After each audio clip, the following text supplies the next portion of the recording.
day, everyone, and welcome to my YouTube channel, which today I'll be speaking about never giving up. And I'll tell my story on how I never gave up. So, um, I'm from the parish of Hanover, where I lived with my grandmom, June Williamson.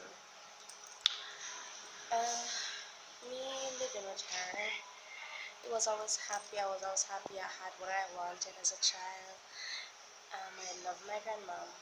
Then, you know, I remember being bullied in basic school by teachers and janitors, and in primary school, and students as well, being bullied a lot. It hurt me, and I used to go to my mom, my grandmom, and tell her what everything that happened, and she was always be the one to say, Ronnie, never give up. Don't listen to what people say. You'll become something special in life, and you are special. But hearing it and not feeling that you're special, it's really rough. It will lead for you to have like low self-esteem and think less of yourself. So, because my mom had me at an early age, about 11 or 12, person had a bad impression on me and about me. So I'll be on the street and person be like, oh, the dirty girl, that's so we breathe like our mother and all them things there. I usually hurts, but I usually just say, you know what, I'm going to become something in life, and I always said to myself, I will never give up. So my grandmom now took sick when I was about in grade 9. She had a stroke, and she having that stroke really take a drastic turn in my life because I felt I felt bad that she had that stroke. It hurts me that she had that stroke, and persons were always being the one that's me give her the stroke, it's me stress her out, make she get stroke, and it always hurt me. Persons always tell me that I won't become anything in life, I'm worthless, and I always just tell myself I will never give up. I'm going to prove them wrong. Even some of the time I feel like that I said that I'm gonna give up in life. When my grandmom took sick, I started cutting myself. That's when I was actually going to Rossi's as well. I started cutting myself, abusing myself, hit my head in the wall, drinking a lot of alcohol, raw alcohol. Yes, I used to do a lot of that, and I just wanted to feel pain, and to me, pain felt good. When she took sick and she finally recovered, started to recover, I stopped my alcohol drinking, and I stopped cutting myself up because she was getting better. I started taking care of my grandmom, help her pay the light bill, like she sent me to buy the light bill, I cook for her, clean the house, I always ensure that she's alright. And yet me doing that, I was still hurting under because persons, let me tell you, see, if you don't stand up strong in this world, person will knock you down. If you trample, they will trample you. So now, after my grandmom took sick, and I had to move from Rossi's High and go to Arden Preparatory Extension High. After she was getting better, I moved down to back down to Merlinati High, which I would be closer to her to help her out. After being there, my grandmom took sick again, and I had to move out of the house that I was again. So it's like I was moving around in my life, a lot in my life, and I had to stay with this uncle. Be with my uncle. He's a Christian, all that, Adventist Christian, all that, and I can't forget the time when the lady working there, because my great grandmom lived there as well, who was taking care of my grandmom. We are actually related. Said to me that my uncle don't want me to miss his pot, so he don't want me to. He don't want him to help me or do anything in the house. So I confronted him. He said he never say anything like that, and it hurt me because I thought that my family actually loved me. That's how I felt.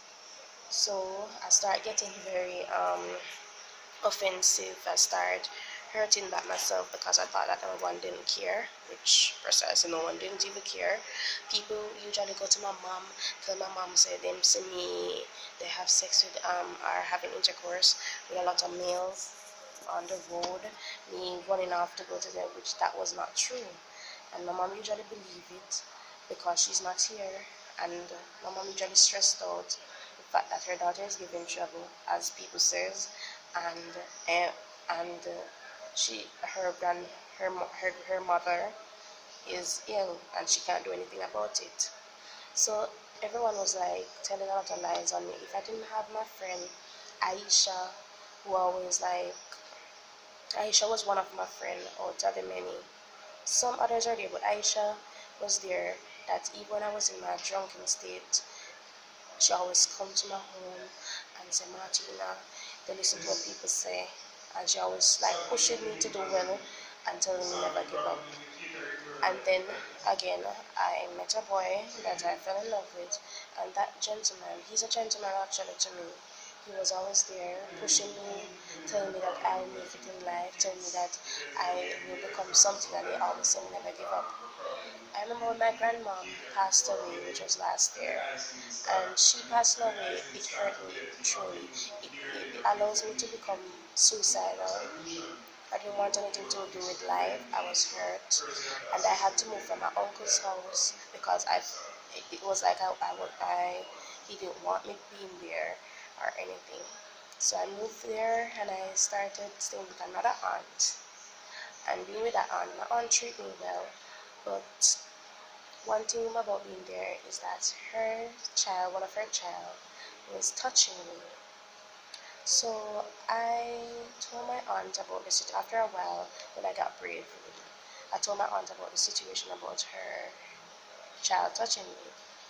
She didn't believe me, and well, she did. She was upset. I don't know if she did believe me or not. She called his attention and called him, and he said that he did not do anything like that. He was looking for his charger.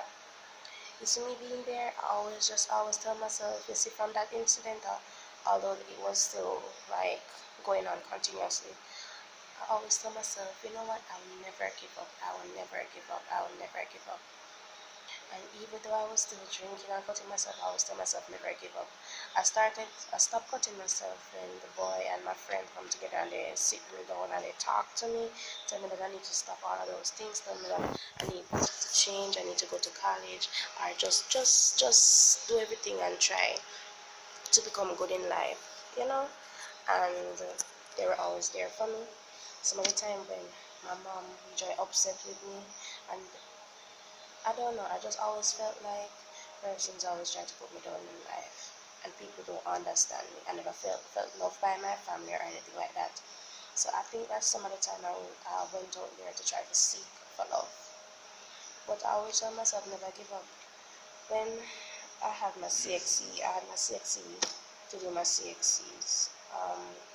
It was really hard. I studied for my CXCs. I tried studying for my CXCs, and while I was studying, I tried to go to Northern. I was signed up for the Northern Caribbean University, and um, and I felt like I was going to get into Northern Caribbean University. That's how I felt. And then my mom she actually like when I told her about it, she said that was good, but I must try to pass the CXCs first. And my boyfriend Eric, he always pushed me to do my CXCs.